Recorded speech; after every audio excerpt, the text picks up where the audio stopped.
Donc aujourd'hui, nous avons utilisé deux œuvres cinématographiques, Le garçon au pyjama rayé et La vie est belle. Nous allons commencer par vous présenter la bande-annonce de La vie est belle.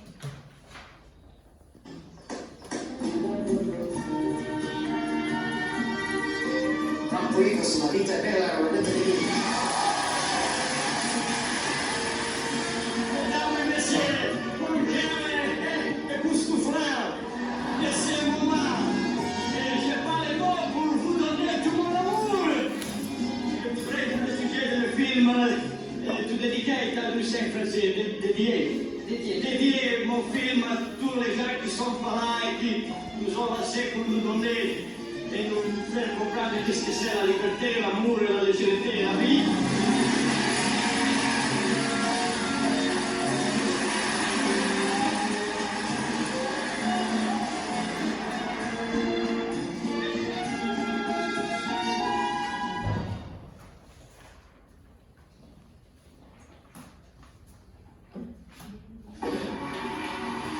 Oui, tu peux dire qu'il me fait faire du souci, bloqué. Ils sont complètement fous, hein. Et ils sont complètement fous. Ok, donc le film La vie est belle démontre une période très dure et cruelle de l'histoire, donc de l'Holocauste. Et pour résumer un peu le film, c'est dans le fond une famille qui s'est enlevée par les nazis pour aller dans un camp de concentration.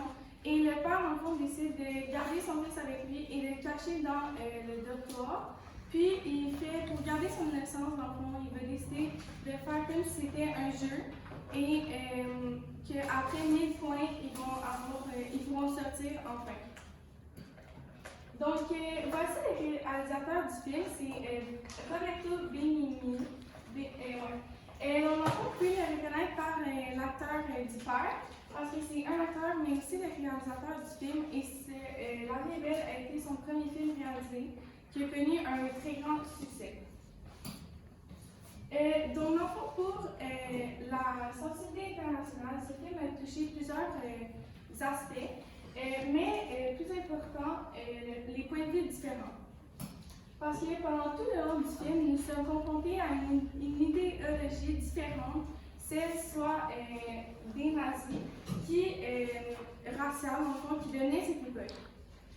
C'est quoi? C'est qu'en résumé, ils pensaient que la race était meilleure, supérieure et qu'ils devaient à tout prix exterminer les Juifs parce que pour eux, c'était des parasites, même des revenus. Et pour continuer, la diversité.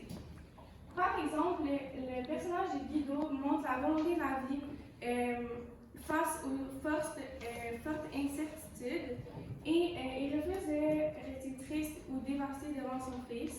Et La vie est belle nous montre que le bonheur parfois peut résider dans notre façon de voir la vie, d'accepter et confronter les adversités. Pour la parasite, l'empathie.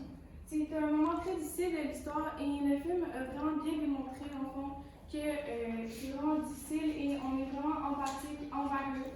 Par exemple, quand ils supportent des charges lourdes, on ressent vraiment que c'est difficile et c'est vraiment un film très réaliste parce que les camps de concentration sont vraiment réalistes et on se sent vraiment comme si c'était la vraie place.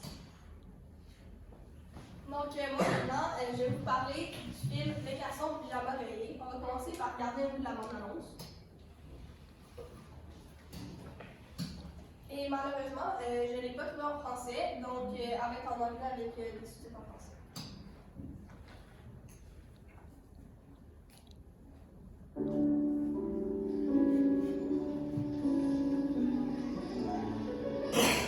I know it's hard, but we're all having to say goodbye to our friends for the time being. Really? Where to? The thing about being a soldier is that if your country needs you to go somewhere, you go. Think of it as an adventure, like in one of the books. Children, look. Our new home.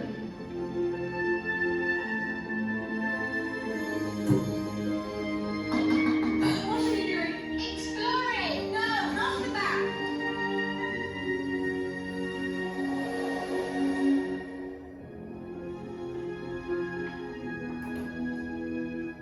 Hello. How old are you?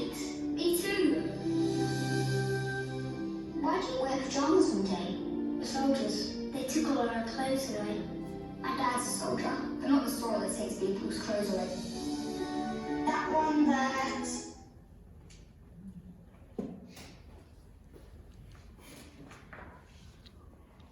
Donc, en fait, Les garçons populièrement payés, c'est un film qui se passe durant la Deuxième Guerre mondiale. Et en fait, c'est l'histoire d'un petit garçon de 8 ans qui s'appelle Bruno, qui va déménager en Pologne, tout près du camp de concentration Auschwitz, parce que son père est un soldat et il se fait commander d'être rendu le responsable du camp de concentration. Donc, rendu là-bas, lui, il a plus d'amis, Bruno. Là, il veut se faire des nouveaux amis et de sa fenêtre, il voit qu'il y a le camp de concentration, mais en fait, lui, il pense que c'est une ferme et qu'il pourrait se faire des amis là-bas. Donc, il décide d'y aller et il va rencontrer un nouvel ami qui s'appelle Shmuel. Donc, c'est leur histoire ensemble. Ce film nous apporte vraiment une nouvelle perspective.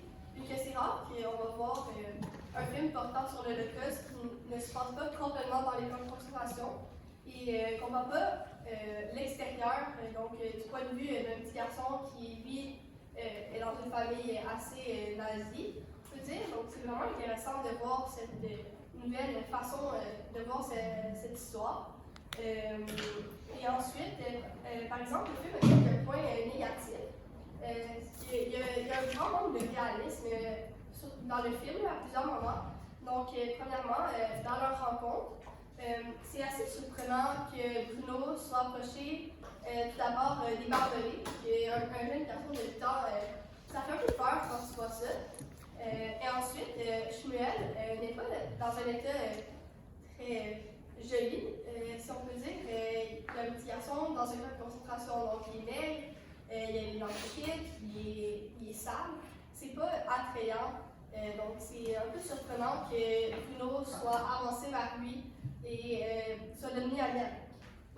Ensuite, il y a le fait que Shmuel puisse être proche de la culture tout au long du film et qu'il n'y ait aucune surveillance et que les deux garçons peuvent juste jouer ensemble d'un côté et l'autre des barbelés. Par exemple, il y a aussi des points positifs, donc le jeu des acteurs est très bon, ça nous fait ressentir beaucoup d'émotions tout au long du film. La photographie est très bonne, les points de vue, la trame sonore.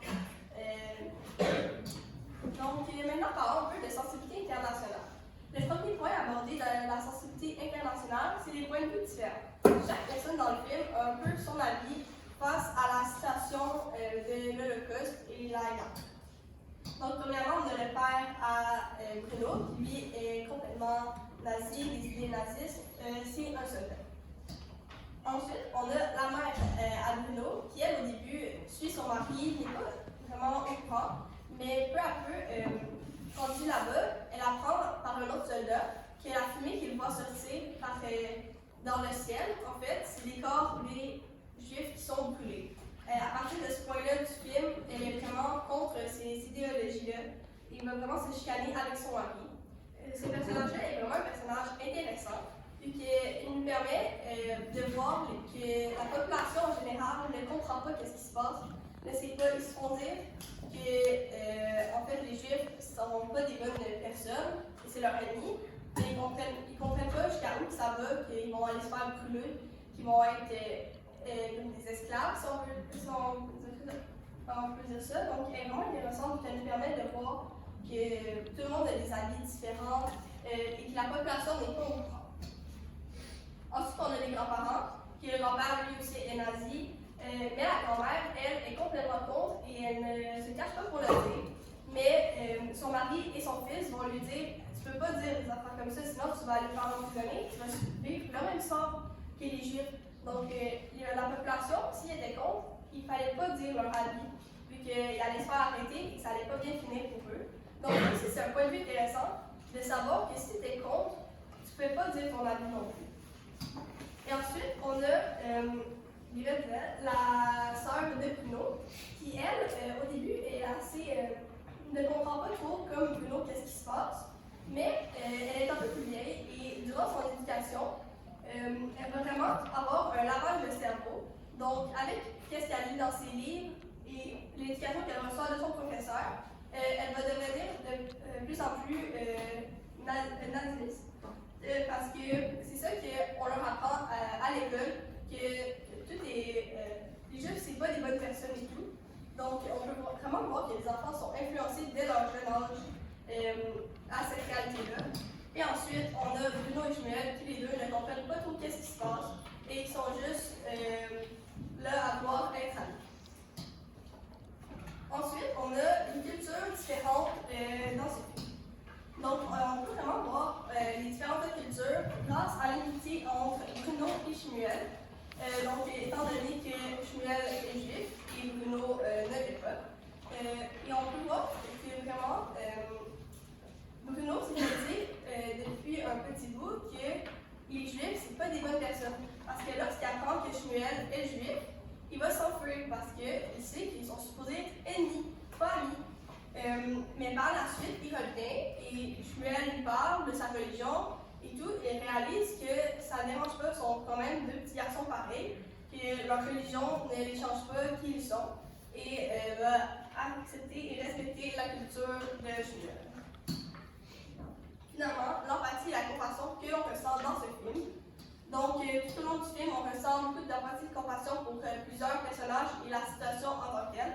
Premièrement, on a Pavel. Lui, c'est un des juifs du camp de concentration qui a porté à la maison pour faire plusieurs tâches ménagères comme la cuisine, prendre des choses lourdes et tout. Donc, il va être vraiment traité comme esclave. Il y a un moment qu'on ressent vraiment beaucoup de compassion et d'empathie pour lui. C'est à un moment donné, ils sont à un dîner et il va verser du vin, mais quelqu'un va l'accrocher, ça va renverser sur la table. Ensuite, un soldat va le prendre et l'emmener dans le corridor. Il va se mettre à le frapper et à le battre pour seulement avoir renversé un peu de vin sur la nappe. Et finalement, il va aussi se faire tuer pour cette raison. Ensuite, on a bien sûr Shmuel, ce petit garçon de seulement 8 ans qui est dans un camp de concentration qui doit vivre dans ces conditions-là. Donc, aucun enfant ne devrait subir ça, aucune personne, mais encore moins un enfant, c'est encore plus touchant. Ensuite, on a bien sûr tous les autres membres du camp de concentration, qui ici on peut voir dans la chambre à Shmuel. Donc, c'est pas vraiment une chambre, c'est des endroits de bois où que 10 personnes étaient par lit. Mais donc, on ressent vraiment beaucoup, on voit leurs conditions dans le camp, ils sont pas bien, ils sont très maigres, ils sales, ils vont pas bien. Et ensuite, un dernier événement, c'est lorsqu'ils vont prendre la fameuse douche. Donc, on voit comment ils sont excités, mais en même temps, ils sont apeurés. Ils ne savent pas ce qui va arriver. Mais ils sont tellement excités de pouvoir juste prendre une douche qu'on voit là, ils se mettent même un peu à pleurer tellement ils sont heureux de pouvoir prendre une douche. Mais nous, on sait qu'en fait, c'est pas une douche, ça va dans des chambres à gaz. Donc, ça fait vraiment quelque chose et ça nous fait vraiment ressentir beaucoup d'émotions dans ce moment. Donc, on croit qu'aucun juif ne devrait subir ça, aucun être humain n'aurait dû subir ça à cause de seulement leur religion. Donc, merci d'avoir écouté la présentation et j'espère que